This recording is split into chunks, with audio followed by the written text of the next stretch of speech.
Köszöntelek! Ebben a videóban megmutatom, hogyan kell az NCT201 szimulátort telepíteni.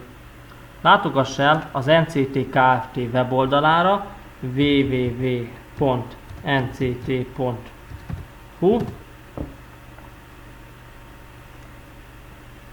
Kiválasztod a magyar nyelvet, majd a letöltések menüpontot. Felülről a második helyen találod meg az NCT201 PC szimulátor letöltését, rákattintasz, az NCT Akadémiás felhasználó neved és jelszavad segítségével tudsz bejelentkezni a rendszerbe, illetve amennyiben még nem rendelkezel ilyennel, ezen a linken tudsz regisztrálni. Beírom az adataimat, és belépek. A felugró fájlok közül keresd az NCT200 PC setuppal kezdődőeket, azok közül is a legfrissebbet. Jelenleg 8. hó, 9. hó, 10. hó, 14 és 10.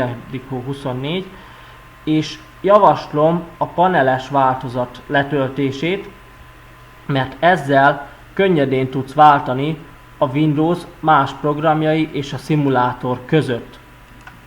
Indítom a letöltést, fájlmentés. Indítsd el a letöltött fájlt. Állítsd be a telepítő nyelvét. Az üdvözlőképernyőn tovább kattintok. Itt ki tudod választani a telepítés helyét. Teljes változatot szeretnék telepíteni.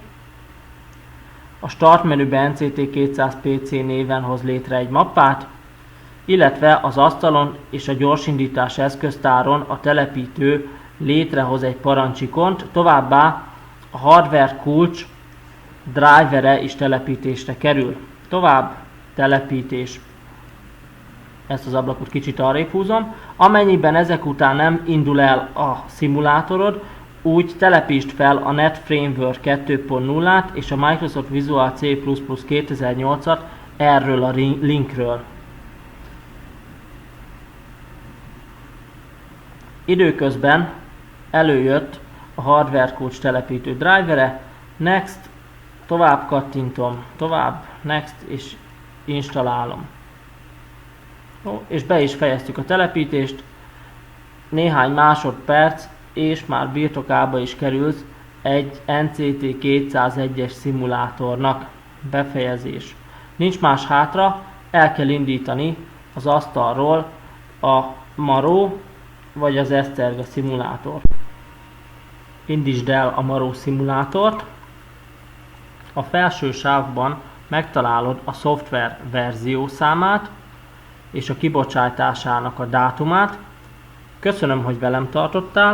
A következő videóban a szimulátor kezeléséről lesz szó. Amennyiben kérdésed merül fel, az oktatás@nct.hu címen vagy az NCT Akadémián személyesen is örömmel állok a rendelkezésedre.